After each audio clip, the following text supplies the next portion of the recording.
Hi, everybody. It's Dr. Kathryn Krase here, coming today to talk to you about writing for graduate school. I've been teaching undergraduate and graduate social work for about the last 15 years, and whether I'm teaching research or policy or practice, I usually talk at least in one class about what I consider helpful tips for writing, specifically related to literature searching and APA style referencing. So figured doing a video would be a helpful way to let students have access to that information and guidance even when we're not in the classroom. So here it goes. Today's outline, we're going to start with getting over the hump, how we get started when on doing these writing assignments, and then how do we find quality source materials? How do we do that through searching library databases? How do you actually select material once you've found material? Select the stuff that you want to use. And then when you've used the stuff, how do you actually reference it and write about it? And today we're going to be using the APA style guide as our basis for how we're going to be writing, and then just some general helpful writing tips that I want to provide before I close on this subject. So getting over the hump. I do a lot of writing in my professional work, and even though I consider myself a pretty good writer, I still get anxious about writing. And I know that my students often struggle with that anxiety, and that anxiety is usually the first thing that holds them back from getting an assignment done. So I think it's really important to acknowledge that anxiety and just to remind students that your professors don't expect your writing to be perfect. And we know that everybody has different levels of experience with writing and different levels of comfort with writing. And to take that anxiety, acknowledge it, and know that every time you write and every time you get feedback on your writing, you are getting better. And so if you see every writing opportunity as an opportunity to improve your writing, maybe you won't be so anxious about where you are right now.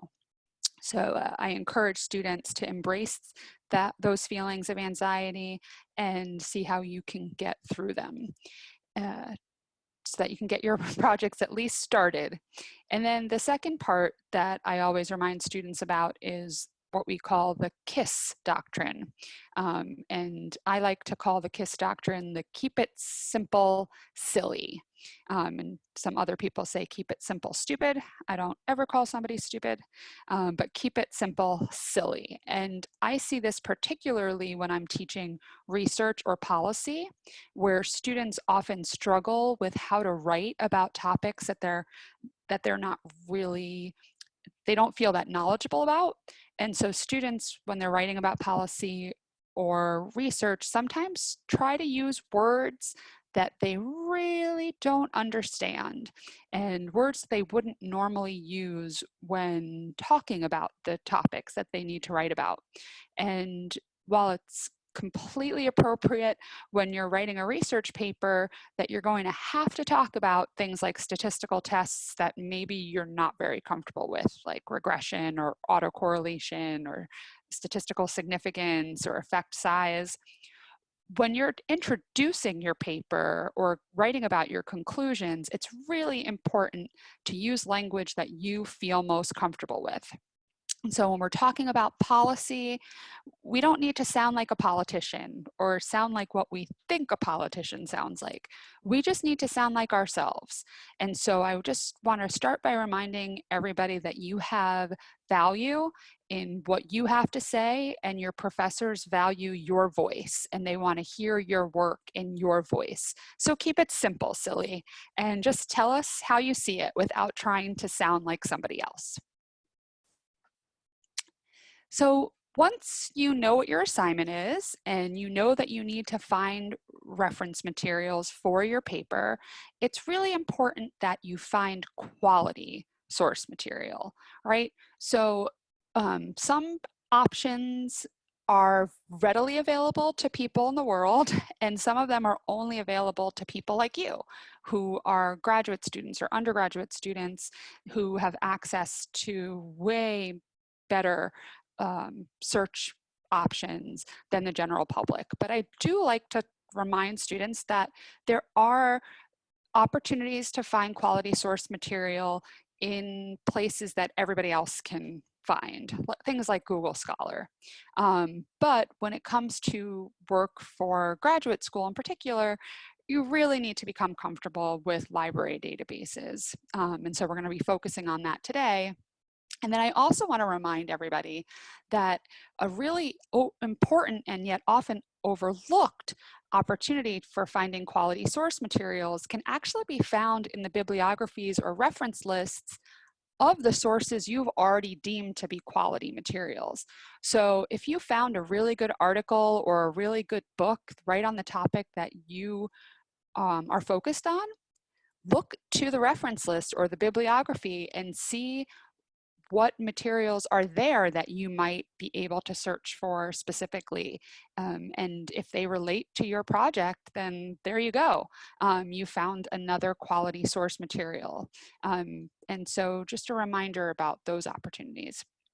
Also, just want to throw out there that I know a lot of people use Wikipedia as a resource, and I have to tell you honestly, I do use it as a resource, but not as a source of quality material.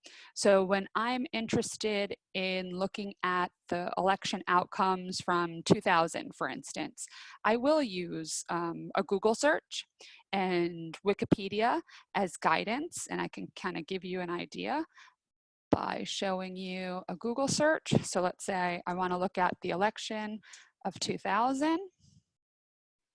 And here, the first thing up is going to be Wikipedia.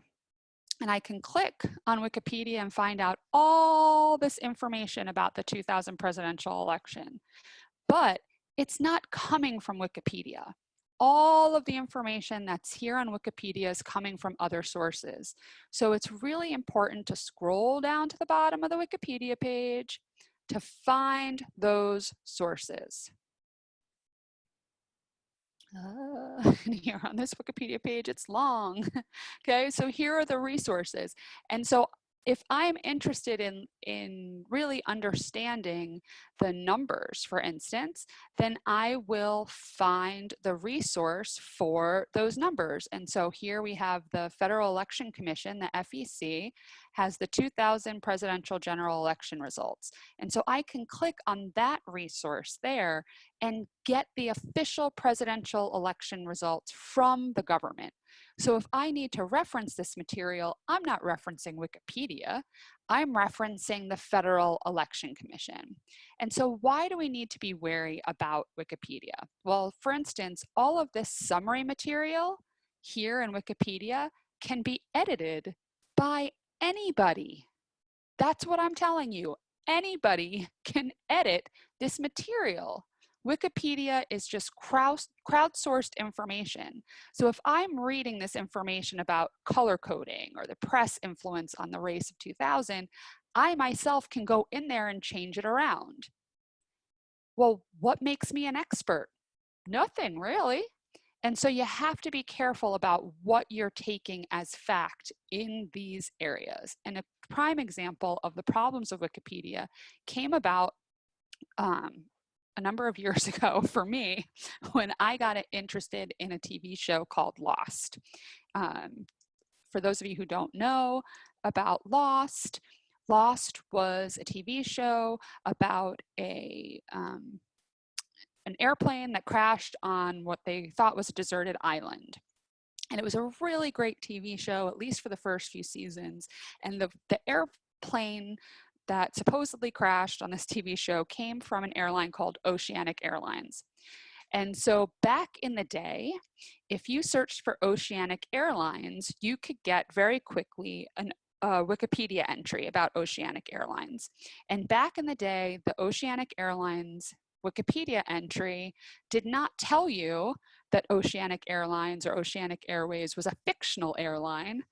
Back in the day, Wikipedia told you that Oceanic Airlines was this worldwide travel partner, and that most notably a recent flight crashed and they don't know where the flight is, right?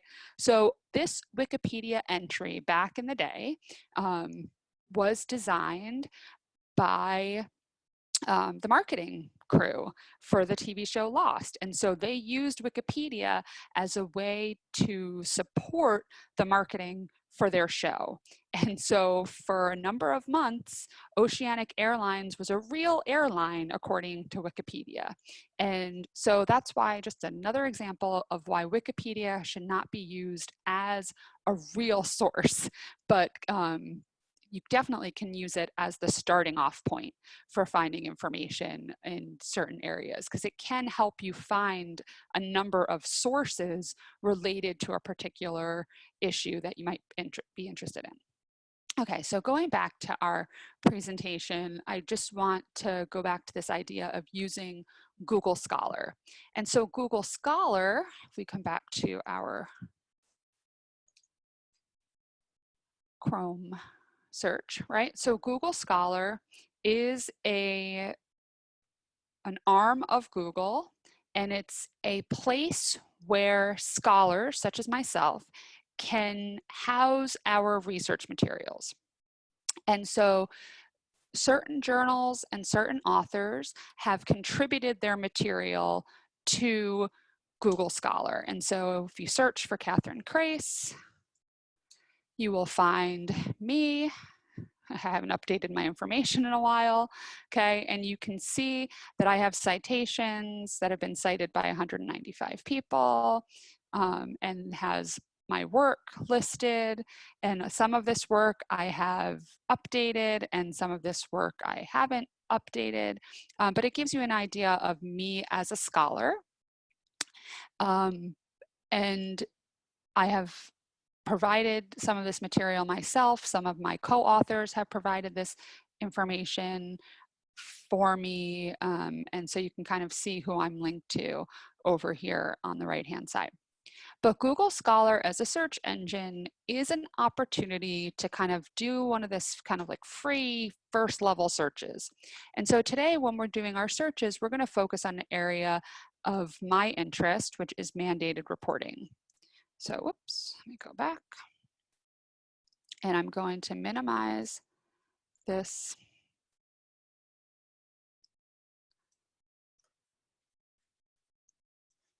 window so that we can do a bunch of things together at the same time.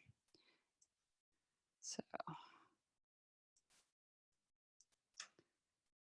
trying to have a bunch of things open at the same time for you, but bear with me. Okay, now we're back. So doing a search on Google Scholar for an area that I'm interested in, which is mandated reporter training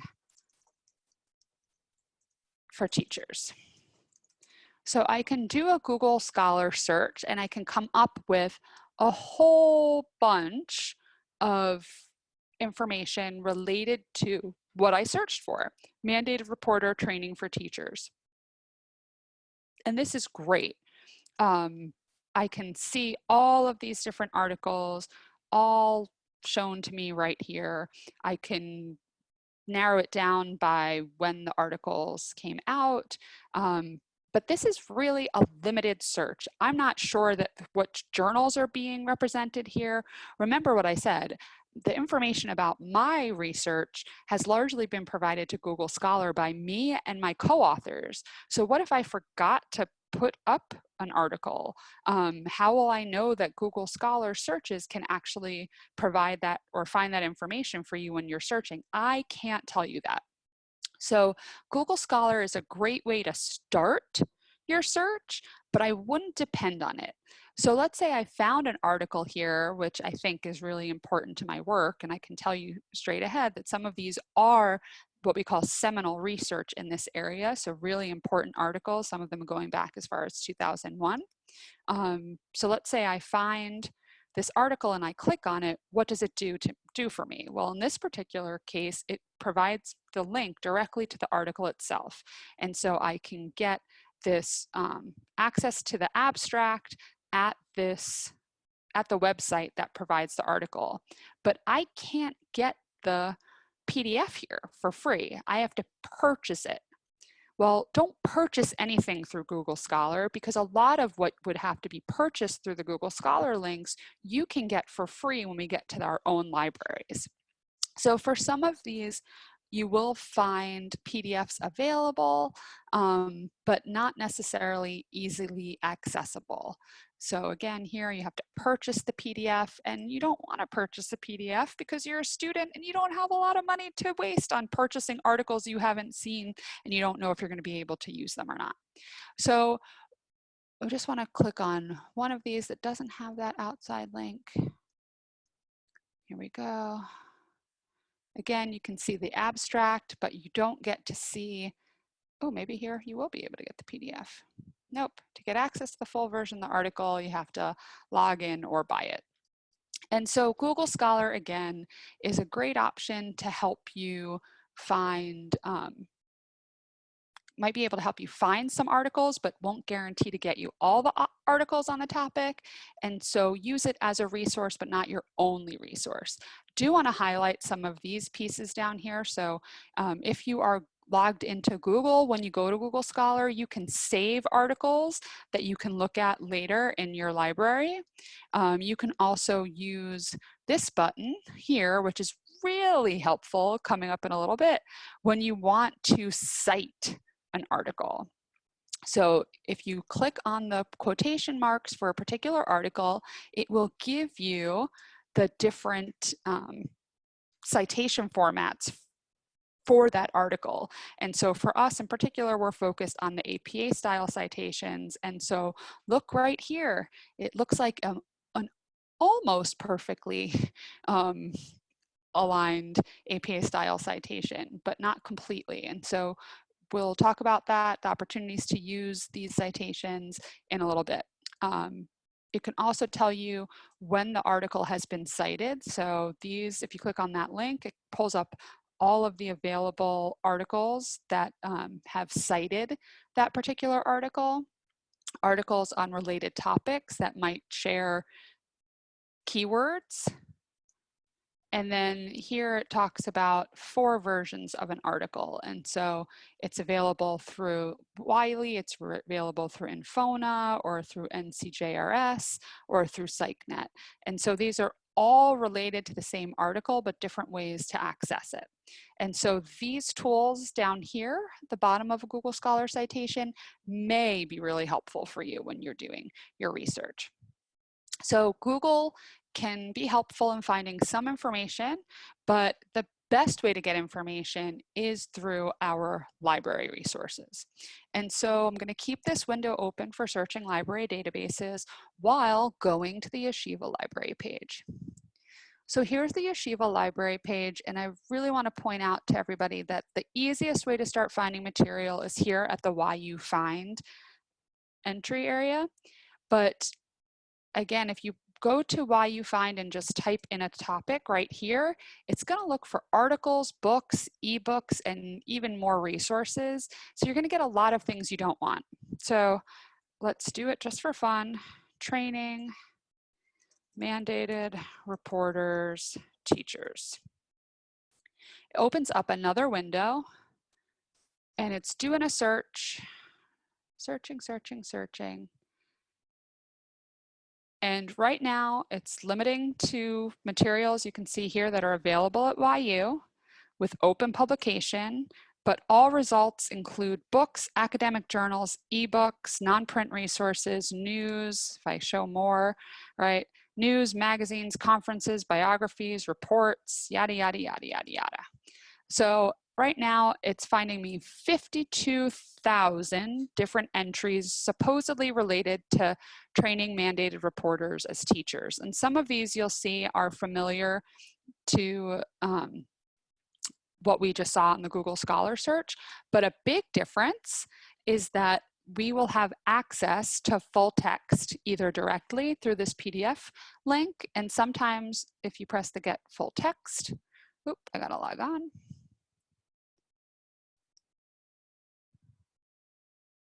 You can get full text, right? That same article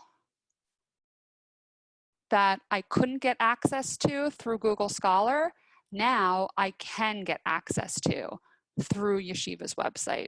And so just a really important reminder that using the university's search engines as opposed to Google Scholar is really important. Now, What I want to point out here is, yes, there's 52,000 entries here, but if we were to go down here, we might find things that aren't related to things that we care about. So here, new law makes school bus drivers mandated reporting. I find that actually pretty interesting from my own perspective, but it's not really what I'm looking for when I'm writing a research paper for school. And so in addition to using the why you find option here on the homepage, I want to make sure that students know that they need to be particular about the databases that you're looking at. And so when you go to databases, if you click on full list of databases, what students need to realize is there's a few options that I recommend. So one of the first options that I recommend is social science full text. And social science full text uses EBSCOhost, which is a long-term, well-known library database. But when you look at social science full text, it's pulling up a particular database of information.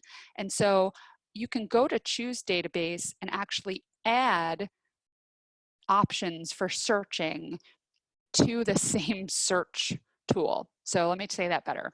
So if you think back to the days when libraries were just books, you could do a search of what we used to call an index, right? So the librarians would organize information every year and provide these lists in book format. And so you could look up topics in these book indexes. And now that information is available in these online databases. But different sources make these different books. And so if you look at EBSCOhost in their choose database function, you get access to those different books of indexes. Well, why not choose all of them? We have the option here to select all. Well, number one, it warns you right here, selecting all databases may result in a slow response time. Ooh, I don't need a slow response time. But the other issue is when you choose all databases, you could be getting information that's really not related to your topic. So if I'm interested in mainly social science research, then why do I want to add to it health information or legal information or Jewish periodicals, or I really don't care about dissertations right now. I want to focus on peer-reviewed journal articles. I'm not interested in the Bible as it relates to my particular area right now. And so having this option to choose databases is really important because you can focus on the areas most appropriate to your search. And so when I'm doing my searches related to these kinds of concepts, I'm usually focused on social science. And with social science full text, it's supposed to just give me full text articles. I also like the academic search Premier, which you can get if you click on this little bubble, it'll tell you a little bit more about this database. And another one that's often important for us in social work is the social work abstracts. And this offers a specific focus on the database or index that's updated by NASW. I don't recommend solely doing a search of social work abstracts because it's a pretty small database, but it is very helpful to use in conjunction with social sciences full text or the academic search Premier. So press OK. And now I'm going to go back up here and I'm going to use search terms and I'm going to do training. And in my next box, I'm going to write mandated reporters. Why isn't it working? Training. There we go, mandated reporters. And then I'm going to write teachers. And why am I putting these into 3 different boxes? Well, I'm going to show you in a second. I'm going to do a search for all of those terms together. And when I do a search of all of those terms together, it's only bringing up 19 options.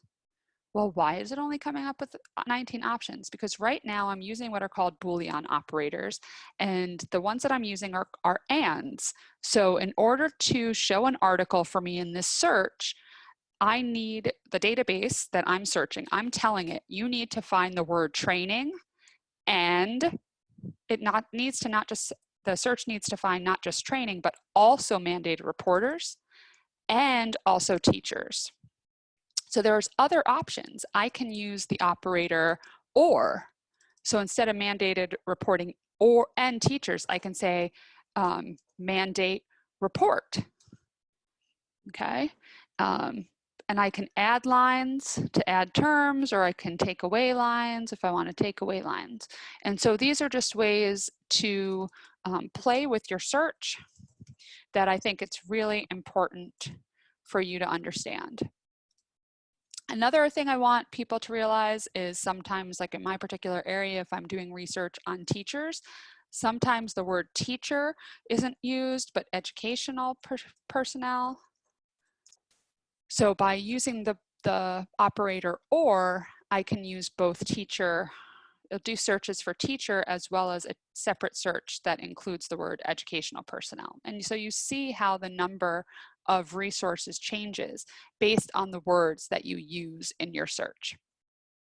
And so it's important to make sure that you don't have a search that's too broad, right? So if I just did a search on training, oh gosh, I'm going to get a lot of entries for just training, right? 926,000. And if I want to focus, and so I do training on mandated reporters for teachers in New York, all in one field, right? I'm not going to get anything. And so you really need to play around with your search terms, putting them in different search fields, and playing with whether they're or and, whether you want to say mandated report, mandated reporter, there's all different ways that you can play around with your search terms. And you will ultimately find a number of sources that you can feel comfortable with, and start from there. So let's say I'm okay with having enough time to at least look over the abstracts for 126 articles. Well, how do I know what I'm looking for? And this is the question of how do you critically select material? So the first thing you want to do is think about how old is the material. So students will often ask me, you know, should I look at material that's more than 10 years old? Well, it depends. I can't tell you yes or no. What I will tell you is that research that has been done in the past 10 years is going to be more valuable to me as an educator than research that was done 20 or 30 years ago. And it's not because the research done 30 years ago was bad, but in social science research, society's changed a lot. And so I'm not sure that research done 30 years ago was done on a population that's representative of people today. And so if I want to be more sure that the research is relevant and therefore valid in relation to the populations that I'm interested in today, I want it to be more recent in time. That's not to discount the value of that previous research. And so if there's not a lot of research on a topic, then research 20, 30, 40, even 50 years ago might be invaluable to current research on a topic because there's just not a lot of research out there. So I can't really tell you when to start ignoring old research, but you need to be thinking about why older research in a particular area might not be as valuable to you and for your purposes today. So is the information still relevant? Are the arguments logical? And then when you're looking at material, you need to think about what the goal of the writing is. And ideally, when you're writing a paper for school and you're trying to find the facts of a situation, you want objective information.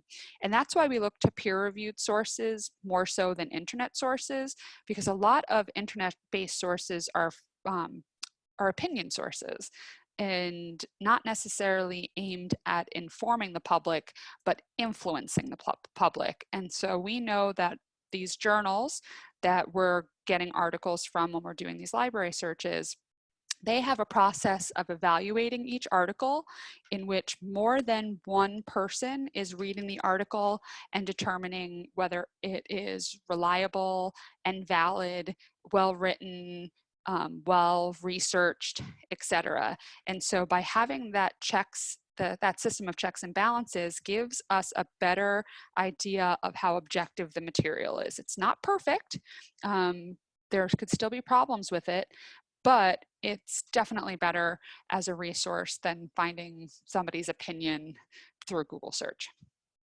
When you're looking at articles, whether they're through these library searches or through a Google Scholar search, you want to make sure that the material is fully referenced. So if somebody is making claims and providing you with numbers, but they're not giving you the references for those numbers, then you really have to doubt whether the person knows what they're talking about. Case in point, a lot of politicians these days. So people can't make up numbers. That's just, we need to hold people to a higher standard than that.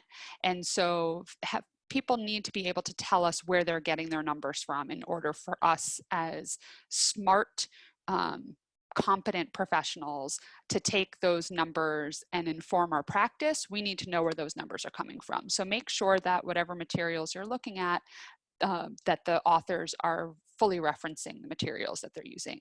Is the material scholarly? And again, what's the goal of the writing that you're using as a source? Is it to inform, or is it to influence? Because sometimes when people are clearly trying to influence your opinion, they may not be telling you all the information that there is to know about a subject.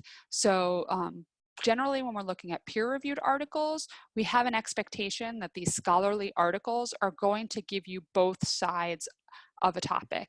They may the author may have a particular perspective that they want to hold in higher regard than the contrary perspective, but a good writer of scholarly material will give you both sides of an argument and let the reader ultimately decide for themselves, even though they, the author, are trying to persuade them and be clear about what their position is.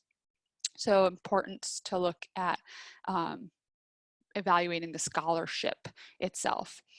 Materials that are peer-reviewed, so all of these journal articles that you would find on this library search engine are peer-reviewed. Newspaper articles, magazine articles are not peer-reviewed. That doesn't mean that they're not valuable. It just means that,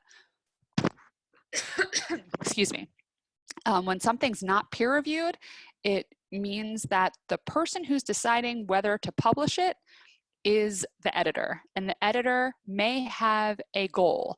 And in the case of newspapers and magazines, the editor's goal is to sell newspapers and magazines and not necessarily get all the truth out there. And so just important to remember that some sources are for particular purposes, and for generally when you're writing papers in graduate school, you're looking for sources for facts that are objective in nature. And so it's also always helpful to get an idea of who the author is. And so in this day and age, you can simply do a Google search and get an idea of who the author is. And so, you know, if you do a Google search and you see that this author only writes on that particular subject, and they write about all different parts of a particular subject, then you can consider that person an expert in that subject. But if you do a search of a person and you find out that they write about that subject, but they also write about other subjects, and they always seem to have a particular political perspective, then maybe you don't want to take that person as seriously when it comes to what information they're providing, because it would suggest that they have a goal in the material that they're sharing that isn't just about truth telling. So now I'm going to move on to APA work. And so the APA Style Guide is our Bible of sorts for writing in graduate social work. And so in the fall of 2019, the 7th edition of the APA, the American Psychological Association, their style guide came out, the publication manual. That's what it looks like. I will be honest with you, I have not bought an APA style guide in many, many years. I use online resources. And so I share with you here the OWL resource at Purdue. Excuse me. And OWL is the online writing lab at Purdue University, and they're really, really helpful. And they have general formatting guides for the APA style. They also have research citation sources, the introduction, and it shows you through the various areas, how to do in-text citations, how to do reference lists, how to do PowerPoint presentations, et cetera, et cetera. So OWL has been around since the advent of the internet. I was using it when I was an undergrad, and so it changes with the times, and it's generally considered an industry leader in the area. So definitely use OWL as you feel most appropriate. So using OWL to understand the APA style guide, I want to focus on a few things. So one of the first things I want to talk about is title pages. So if you look at, here we go, OWL when it comes to APA style, general format. Here we go, sample paper. Here is an APA 7th edition student paper example. And you can see here the title page. Note, right here says, note that there is no running head on a student paper. So the 7th edition of APA Style Guide no longer requires running heads on student papers. So those of you who have no idea what I'm talking about, have no fear. You don't need to know what I'm talking about because we no longer are requiring them. But running heads used to be a shortened title version that would be found on the subsequent pages of a paper to make sure that if a paper was printed and not stapled or clipped together, if it kind of got separated in transit, that the person would know how to put it back together again, not just by the page number, but because of the topic of the paper that would be outlined in the running head. Well, in these days, we really use a lot more of electronic formatting. So for instance, for myself, I do all my grading online. So I don't print out papers, and running heads are not easy to navigate in the word processing format. And so I'm really happy with the decision of the APA to no longer require running heads. I never required them in my courses, but students who followed the APA style guide always tried to provide the running head format. It is still possible for your faculty members to be requiring running heads, so ask them if you don't know their position on running heads, but know that the APA Style Guide 7th edition does not require them. I want to really focus more on areas of in-text citations and reference lists. And so here's an idea, just kind of the basics about APA in-text citations, and it shows you here in the OWL guide that if you're using quotations, then you can say something like according to Jones, and then you would put the year in parentheses, and at the end of the sentence you would say the page at which that quote was can be found. If you do not use the author's name in the text of the sentence, then you would provide the author's name, the year, and the page after the quotation. And then you have the other option when it comes to long quotations, which are indented, on how you would follow that. So you can get that information for quotations. Well, what about summaries or paraphrasing? And so important to note when it comes to paraphrasing, you would provide that information generally at the end of the sentence, the last name and the year. And where else are we going? Okay, basics, author, and authors. So here are some examples, a work by 2 authors. You would have the first last name and the second last name. Well, how do you know which last name to put first? It is not up to you which last name to put first. It is up to the authors themselves, and so you have to put the names in the orders that you see on the paper. So we'll go over that when we do our examples in a little bit. So what if there's more than 3 authors? Well, prior to this most recent version of APA style guide, you used to have to list all of the names in your first in-text citation, all of the last names, followed by the comma, followed by the year. And then any subsequent reference to that material, you used to be able to use what we call the et al. So you would put the first author's name and then et al, comma, and the year. Well, this would become really annoying during the editing phase of writing a really long paper, like let's say your dissertation, which could be 200 pages long, right? And so what if you ended up moving paragraphs or moving sentences around? You had to go back and figure out which was the first entry relating to those multiple authors. So APA Style Guide has now said you don't have to worry about providing all of those authors the first time that that article is mentioned. You can start with the et al and always use the et al. So we're going to see that in a little bit when we go through an example, but you can see it here on the citing non-standard authors categories. So here are a bunch of options. Students often get confused when they're looking at websites. Well, what's the, if there's no author to the website or the material, how do you do it? Well, if it's an unknown author, you can use the title, but just because there's no author doesn't mean that no author as a person doesn't mean there's not an author. If the website or resource you have was authored by an organization, then the organization is the author, like the NASW or here the APA. And so that's who would be the author for that particular work. And then here you can see in the Purdue format, what do you do when you have two or more works in the same parentheses, authors with the same last name, you provide their first initials. What about two or more works by the same author in the same year? You use A's and B's. And so Purdue provides you with all of these different options. And believe me, they are exhaustive. They know what they're doing. And so check out that information. The next area are reference lists. And so if you go to the reference list for Purdue, you can see how to cite sources. And so it will help you by, let's say, if I do Lau, Krase, and Morse, will it get me the citation?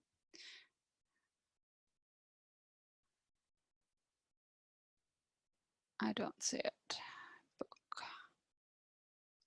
So mandated reporting for social workers. Here we go, practical guide. This is the book. Oh, but it couldn't find the book publisher, so it couldn't do it for us. Okay, forget about you then, Purdue. So formatting a reference list, you can try to get help from the Purdue, or you can figure it out for yourselves, which I'm going to show you how to do right now. So basic rules for most sources is, as I say here in the PowerPoint, author, comma, first initial, period, the year, the title of the work, the source of the information, and then other information. This is the format for a journal article, and that's what you can find here. Let's go to articles and periodicals. So this is what I'm looking at here. And the important things to note are the title of the article. The first word in the title is capitalized, but the others are not. The only reason why other words in the title would be capitalized is if they are proper nouns or if they follow sentence ending punctuation or clause ending punctuation, like a semicolon, a colon, or a period. The title of the periodical or the journal is capitalized like a proper noun and also italicized. And then you provide the volume number, parentheses, the issue number, followed by the pages. And then if there's a DOI entry, you put in that information as well. And so this is the basic form, and it gives you all different options here to work from. As I mentioned before, you can use the certain websites and resources to help you citation manage. And so we looked at when we were at Google Scholar, where was Google Scholar? Here we go, Google Scholar, right? So we use the citation format, but remember I mentioned that there was a problem here. And so the problem here in this citation is that child abuse and neglect is not properly capitalized. And so you can't depend on these library resources or these search engine resources to actually have everything done correctly. They're generally depending on algorithms that they kind of like computer code, and so the computer code might not be particularly well done. So you don't always depend on those sources. You can also look for similar opportunities in these online search engines. So there's a citation button here on the right hand side, and so there's different citation standards here. So here's another APA style citation, but is it correct? No, because the title, the author names are all capitalized, and that's not appropriate. The title is all capitalized. That's not appropriate. So while these citation resources can be helpful, they're not always correct. And so it's really important that you know APA style, and Purdue will help you with that information. One thing I also want to highlight is this thing here called the hanging indent. And this is where the author's name starts at the margin, but the second line of the reference is indented. And I'm going to show you an example of that right now.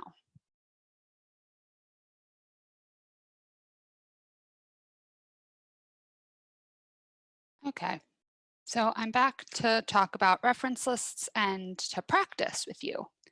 So we're going to practice writing APA style in-text citations as well as reference list items for a book, a journal article, a magazine article, and an online source. So the first book we're going to do is a little self-serving. It's a book that I authored, co-authored with two of my good friends, Ken and Richard.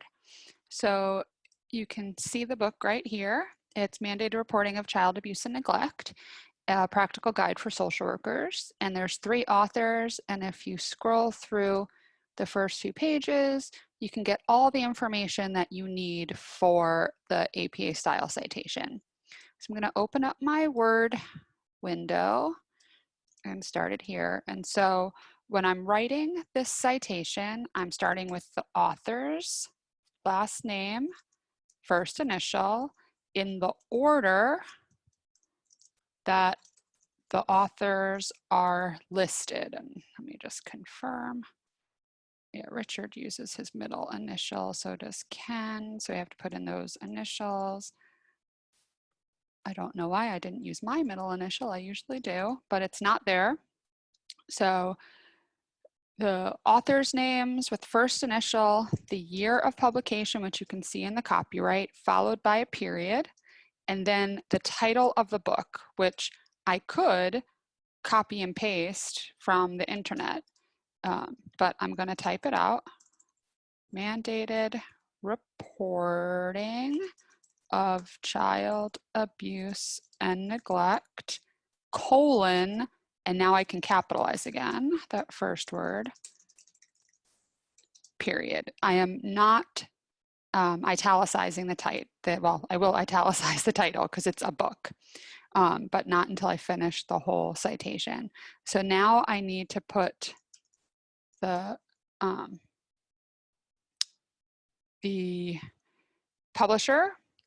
And the old way of doing it was that you would put the city and state in front of the publisher, and now you do not have to do that in APA style 7th edition, and so period. So now I press return so I can get onto my next line, and there's a few things that I need to do to work on this. Number 1 is it's a book. So book titles are italicized, which I can go to edit, format, font. I can do it that way. I can go up here in the ribbon bar on Word and just press the italics button, or I can use what we call the keystroke, and it's Command I. and it italicizes it for me. But the big deal is that in order to make this reference list item APA style, I need to indent this second line. So how do I do that? I could press return at the beginning of this line and then press tab, but that's really annoying. So instead of doing that, I'm going to use the hanging indent. I'm going to select it all. I'm going to right click to go to paragraph. In indentation, I'm going to go to special, hanging, and then OK. And see how it automatically brings that second line a half an inch in. This is a super lifesaver to be used on all your papers. So this is the reference page version of this is the reference citation. For an in-text citation, right, if I was writing a sentence that said, social workers are one of the most important sources of reports of suspected child abuse and neglect in the United States, and I wanted to cite that source, which would be, right now, this is working on a hanging indent, so I've got to get rid of that hanging indent.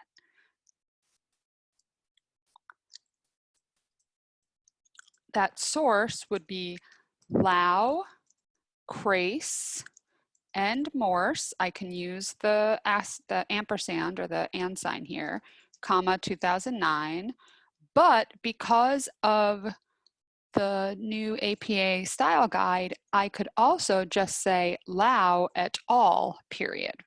So those are two options for this in-text citation.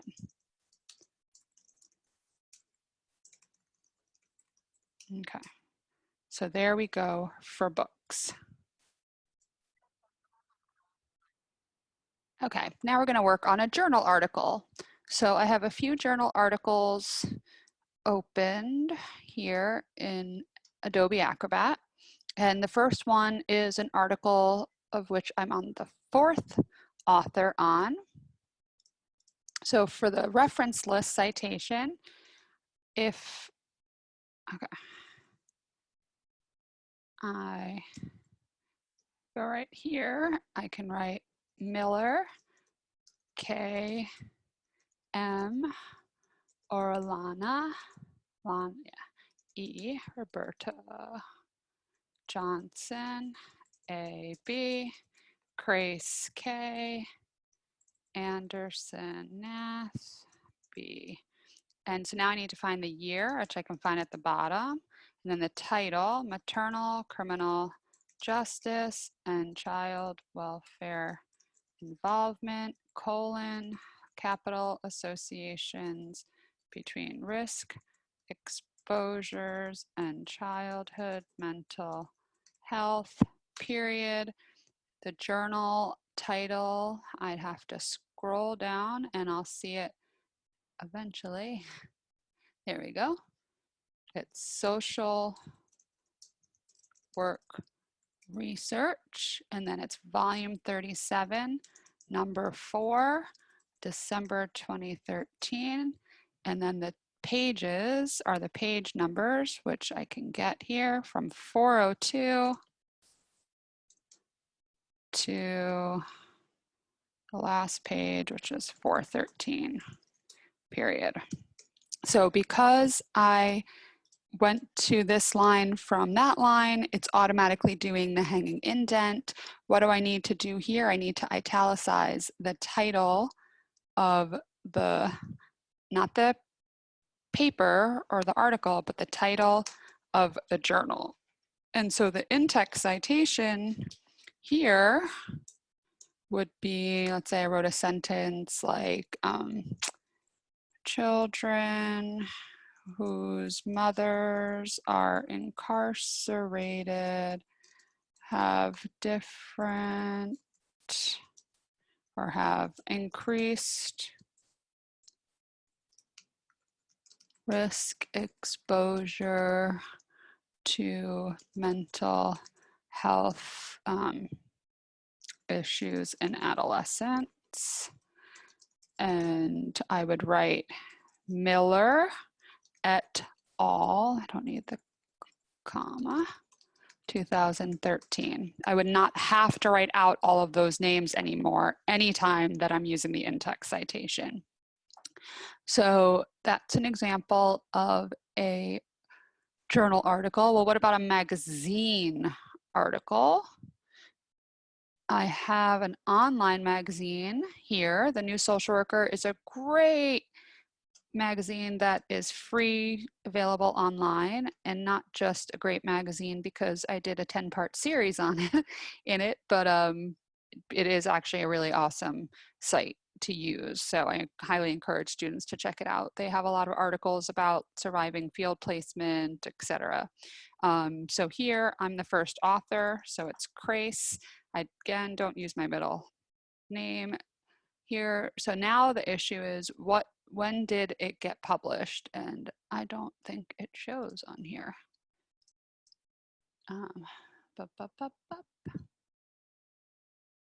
It doesn't show even the year that it was published. So I would simply write the ND and then period, and then the title, which is Making the Tough Call, Social Workers as Mandated Reporters, Part 1. I'm gonna correct my typing, and then the magazine, which is the New Social Worker.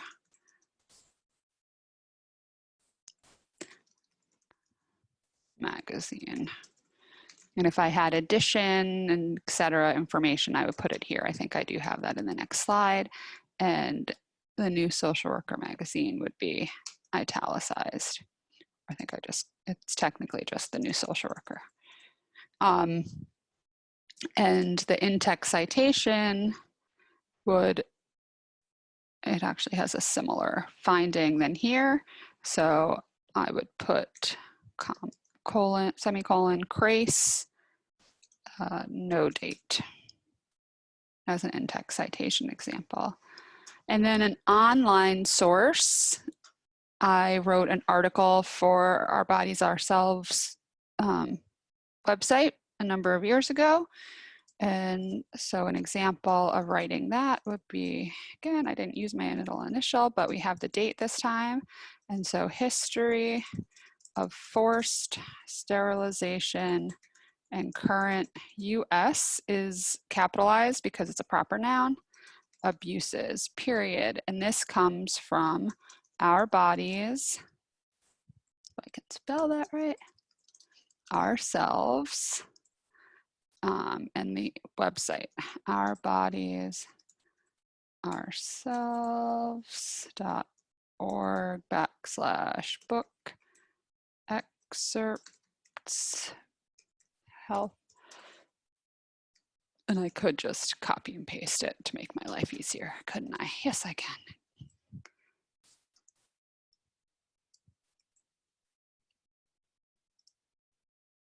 Oh. My computer likes to take a break. I'm actually gonna go back and paste it special unformatted text. There we go. Period. Okay. So, and then if I were to write, there have been a number of instances in American history when the rights of women were violated through forced sterilization. Krase 2014. So that would be examples of how to do in-text citations as well as reference list entries. You can see the way that I list them on my CV. And one example here in the journal article, the social work research journal article, I include the DOI, that's a index number, which is often available on the articles. I think it might have been, is it listed up here at the top? Yeah, you could see it down here. And so the APA style guide has that included as well. So you should include that whenever possible into your journal articles. It is a unique identifier for articles from certain publishers and certain journals. And I had the information about which online, there we go, which online magazine volume that particular article was published in. So I provided that here in my CV. So the last piece that I want to just talk about today is other helpful writing tips. And the most helpful information I can give my students is to encourage them to use every opportunity to get feedback from others on drafts.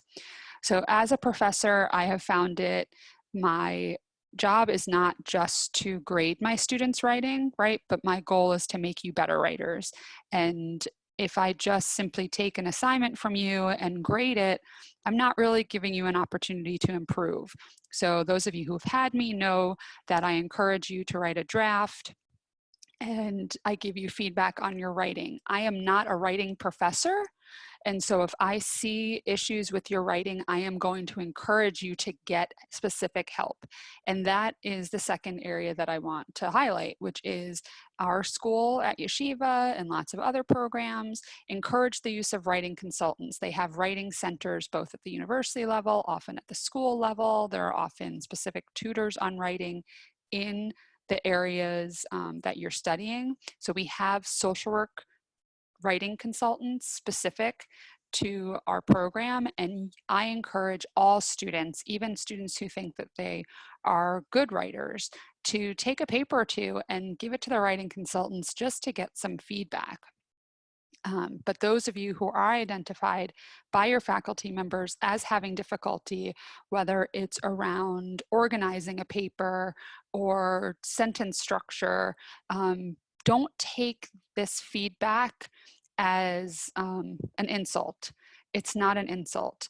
It is an attempt to help you better your writing. As social workers, we need to be able to communicate both verbally as well as in writing. We're going to be writing reports. We're going to be writing case notes. Those reports and case notes are being used to make very, very important decisions in the lives of our clients. And therefore, it is super important that we have the skills necessary to translate our professional knowledge into words that can be understood by others. And that's really what we're doing when we're writing our papers, is we're providing an opportunity to show our professors what we're thinking. And if you're having difficulty doing that, you're gonna need to improve those skills, because if you can't communicate with your professors, how are you gonna communicate well with your supervisors? How are you gonna communicate well with your funders? How are you gonna communicate well with any powers that be if you need to advocate on behalf of your clients? And so just like with the fact that we call it social work practice, right? Our professional practice is such that we're constantly growing and improving. You should also think about our writing in that way. So you shouldn't ever be afraid to ask for help or guidance. I often give examples to students about my experiences writing, because most writing for academic purposes is peer reviewed, right? So for instance, the article that I wrote with Dr. Miller and her colleagues out at, Portland State University on maternal criminal justice, right? We submitted to this really highly esteemed journal, Social Work Research. And even though we all worked on this article very hard and we thought it was in great shape, we submitted it to the journal and they didn't just say, okay, it's all fine, we'll take it. That rarely happens when you're submitting an article for peer review. 99% of the time, you're gonna get some feedback or your article's just not gonna be accepted. And so we as as faculty members, when we're submitting our material for peer review, we do it knowing that we're going to be getting back feedback that's not always going to be positive. We're just hoping that there's going to be more positive feedback than negative feedback, and so we can work on the corrections that are requested of us before our articles get published. But anytime we get a communication from a journal that we've submitted to, we, just like students when they're getting a grade, feel the hairs on the back of our neck bristle because we know what's coming. We know that it's going to be criticism. And I've been known to curse and scream when I disagree with a reviewer who thinks I need to change something. But I will also be the first to admit that after I actually calm down and I read that feedback and I work on incorporating what has been requested of me, it ends up being that the ultimate published piece is better than it was when I first submitted it. And so I really appreciate the peer review feedback process, and I encourage you all as writers to ask for help and guidance from whoever you can, because every time you get that feedback, it's an opportunity for you to improve as well. So that's it for me today. I hope this was helpful, and I wish you all excellent writing. Have a great one. Bye-bye.